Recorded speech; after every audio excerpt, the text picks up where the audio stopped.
This is trying to explain language abstraction. Language abstraction in guardrail is intended to sort of establish a type bag as effectively implemented as a trait with a bunch of unimplemented type members in that trait. You can see here in this example, this is just like a silly example that's going to prompt the user for some input. It's going to do some work with whatever the user is given, and it's going to return a value. Simple sort of toy program just to sort of give an example of the types that are being used at play here. So it's like we've got some type number. We don't know what it is actually. Same thing with string. This isn't actually the Scala string or Java string. This is just my own implementation of string, whatever that is. And then this is actually, that was from an earlier example. So that's actually gone. So we can talk about our calculations in this language being done in terms of numbers and strings. And so we can see what that would look like from an implementation standpoint by looking at a high-level implementation of typebag. Here we provide number as big integer in Java and Scala, being some sort of just absurdly large integer.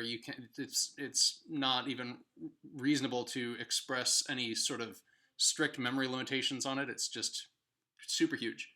And then string is just your standard Java-Lang string, built-in string, so not even a big deal. Low-level, however, may give us numbers as bytes, and then a string would be an array of bytes. Maybe that's a more useful representation of a low-level implementation of this program that I'm trying to construct, right? But importantly, these are both just implementations of the typebag interface. So all we have is these type members being filled out. So as a result of having these terms defined, we can start to try to write a sequence of functions that use these terms, or rather use these types, in order to do work, but without referring to any particular implementation. So this will probably feel very similar to some other abstractions, and cats in particular, that others may be familiar with. But let's look at what this looks like. So if we have an abstract class, none of these functions have any implementation. They're all bound by F. So this is your sort of tagless final, or whatever, providing some sort of type class, not type class, some sort of context or evaluation context in which to do operations. And then all the return types of these functions are kind of wrapped up in this F, whatever that is. And then we have this TB as a subclass of typebag. This is important because I don't actually specify which one it is. And then additionally, I don't even really care. I never actually use TB, like a value of TB, right? So all I have is this TB, and then I'm type projecting into that TB in order to get the terms out. So we can actually see what this looks like for those that are unfamiliar with type projections. If we just load this up in Ammonite, I can say, well, I need the imports too. I can just dump the interface there, and let's define HighLevel and say I have a value. It's a string. So it's S, right? It's just hello, normal. Oh, is there some sort of problem with the string?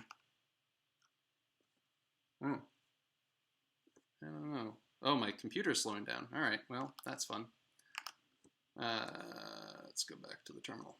So, welcome back. Those viewing had some technical difficulties there. So, if I have a normal S, this hello as a string, right? I know myself that this string is actually equal to this Java-Lang string here. We can actually see that that's the case if we Java-Lang string right there. We end up with the exact same definition, no type errors, no nothing, right?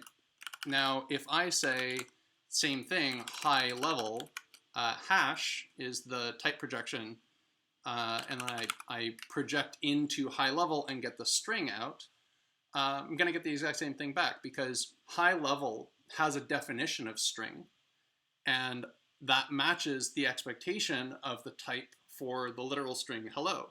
So we actually are able to use this high-level alias, right, as the high-level interface in order to sort of have something that we can ask a question like what is the type that I'm trying to talk about here, and then it can go into that interface. It can look up the type in that interface, and then we can get that type out. And so long as every link in the chain is known, then at the end we're going to have something that matches our expected type. So that's great. This ends up getting used, we can see in our example here. If I define another interface, extension of typebag called LowLevel, this just does bytes and arrays. So this would be something just doing some sort of low-level work that doesn't really have enough memory for strings, or has some other sort of constraints on the interface. And so we can go over to our the interface for the program that we're going to use, right? So if I say a function get input is going to return some f of whatever string type we end up selecting in the future.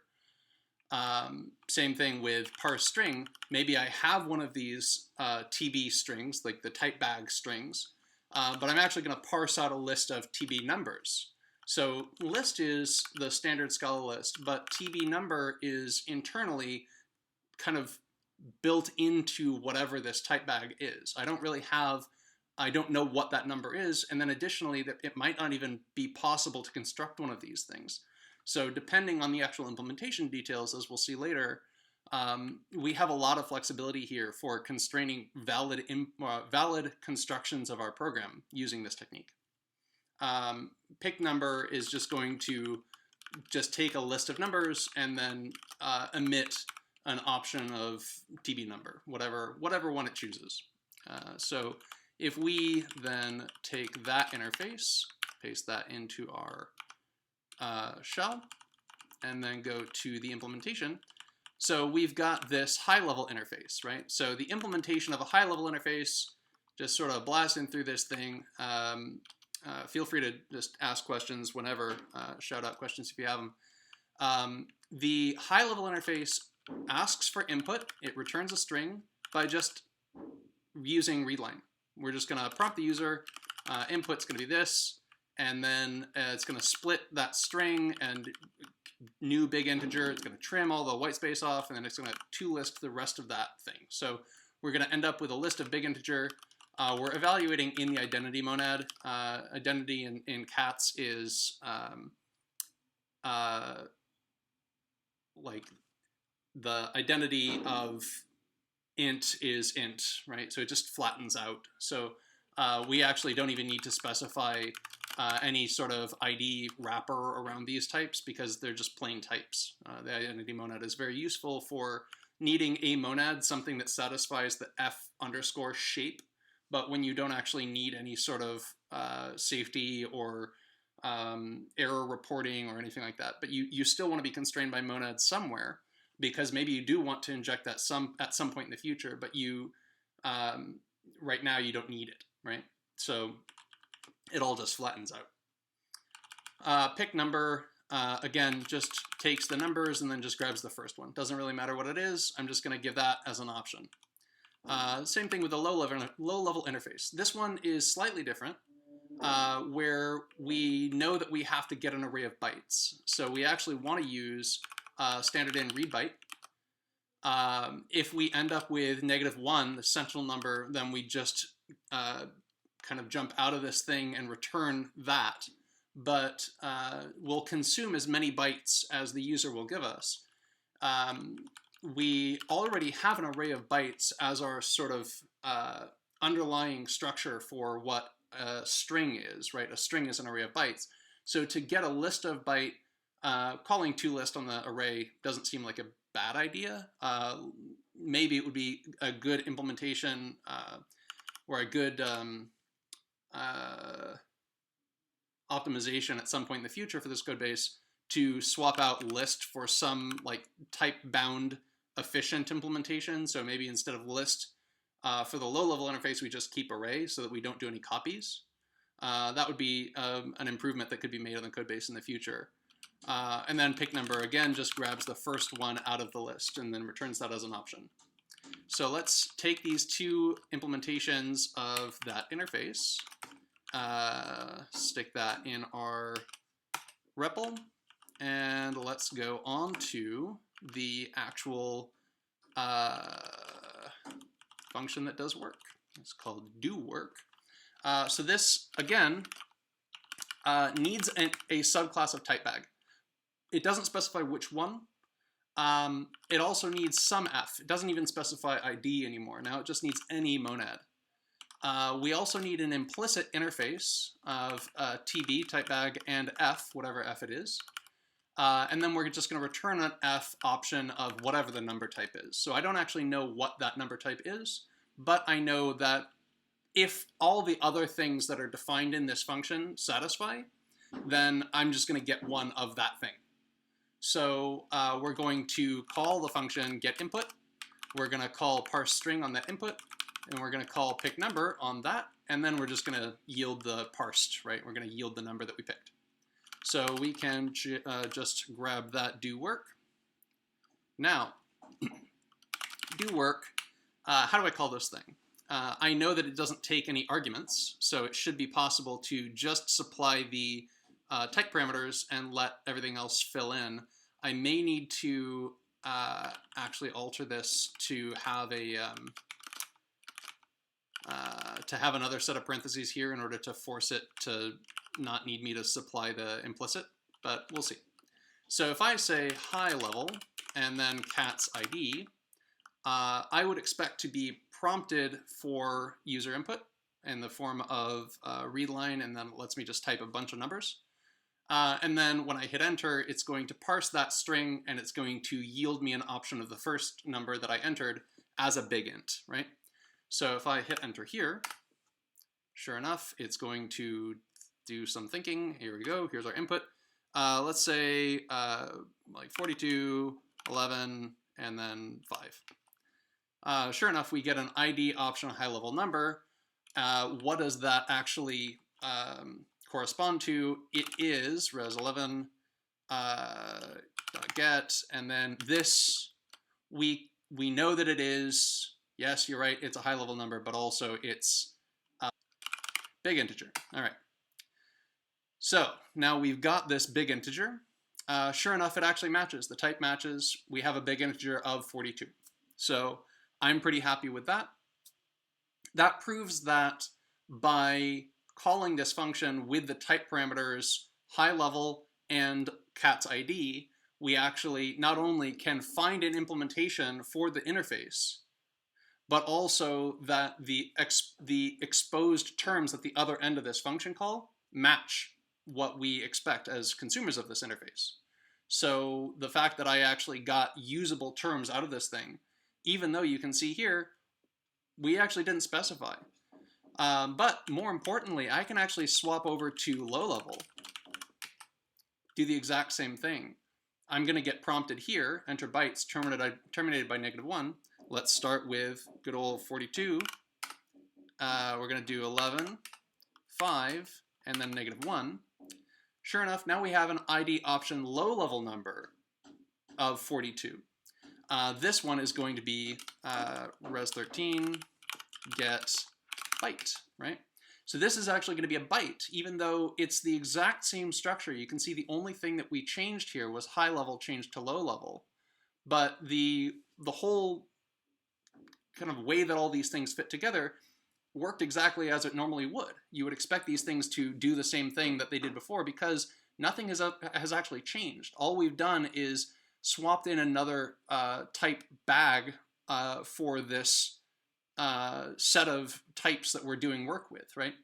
So this is super important in guardrail because we can actually look at something called language abstraction, which is what I promised I'd talk about. Language abstraction is like this, except for the entire AST type family of high-level languages, right? So any language that can be represented in guardrail, they all just start with an implementation of language abstraction. So we can see here there are a bunch of these terms, traits, instance methods, static. All of these things are all just types with no actual held value, right? We don't have a type for any of these. This is just the language abstraction.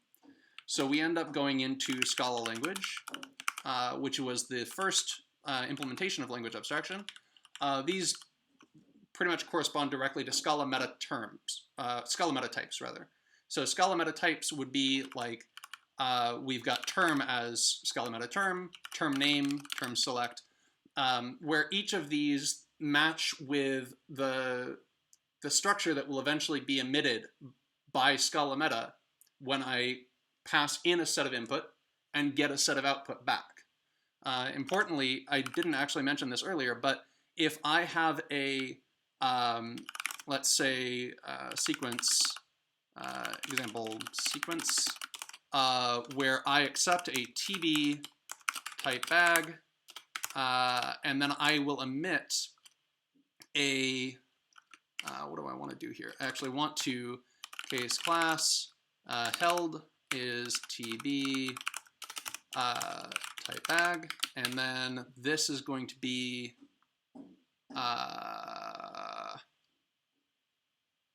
let's say num is TB number, right?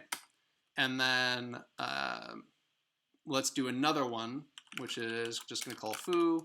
That one is going to have held as held TB, right? So what this construction looks like, right? So long as I can construct a held, which means I need any subclass of type bag will satisfy held's type constructor, and then also so long as the types actually match for the fields that you pass into the constructor for held. Foo needs a held bound by that same TB, so we end up having foo's TB will have at least a corresponding type to held's TB. And by this, we can actually sort of thread these TBs through the data structures, the intermediate representation in guardrails internals. And so we can actually look at, for instance, protocol generator, right? So protocol generator has a bunch of classes at the top. All of these are bound by this language abstraction, L, but then that same L is actually thread through into the underlying data structures that hold things like package object imports is a list of L import, whatever that is. The elements of a protocol definition is just a list of strict protocol elements, right? But each one of those is bound by L because they still need to know what underlying language they're talking about.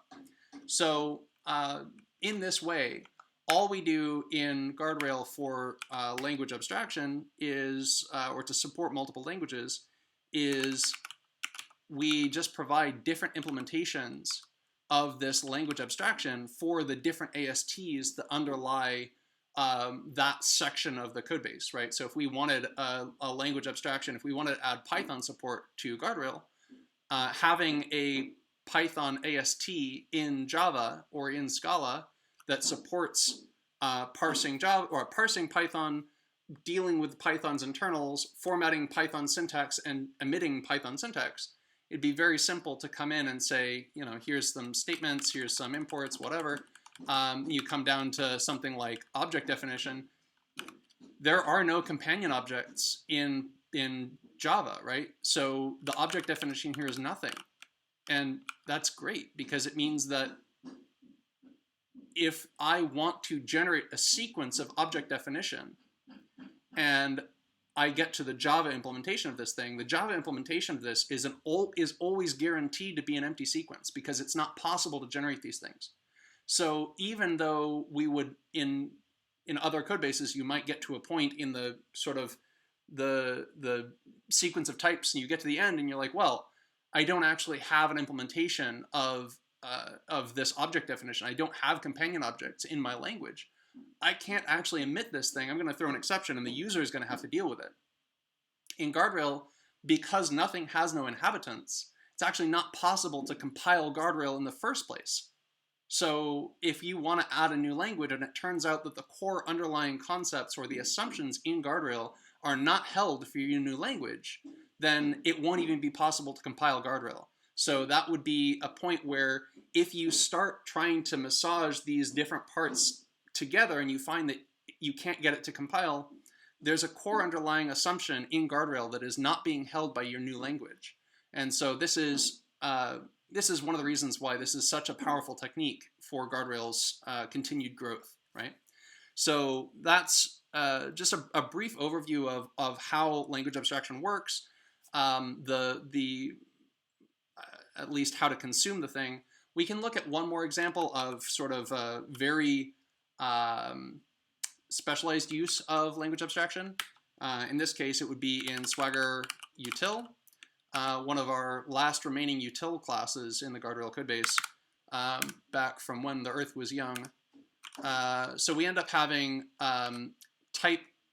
So from the parsed Swagger file, we want to generate a bunch of resolved types. So we need to figure out all of the refs and have to wire them all together.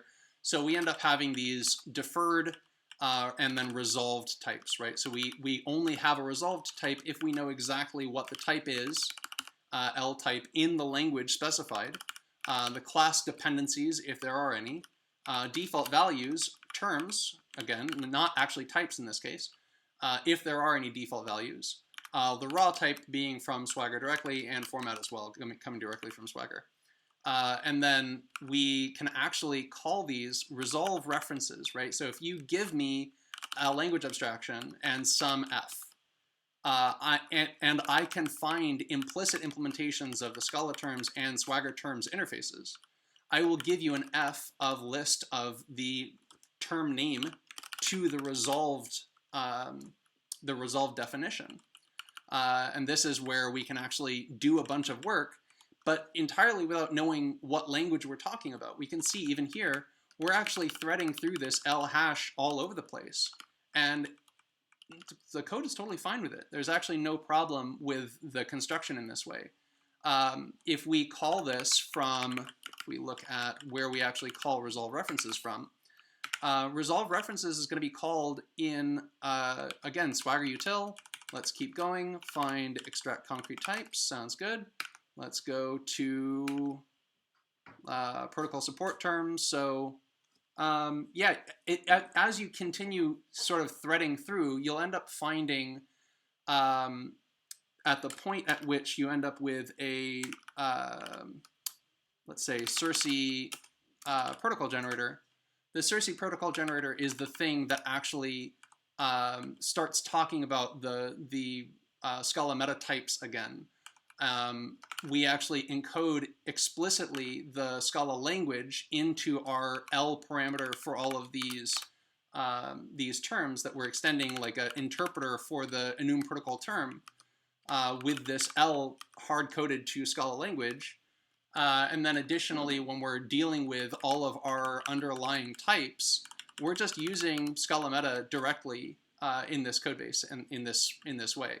So at the edges, we actually have real types, and at the core, we have this language abstraction. And that's how to separate the two concepts when dealing with the guardrail codebase. So yeah, thanks again.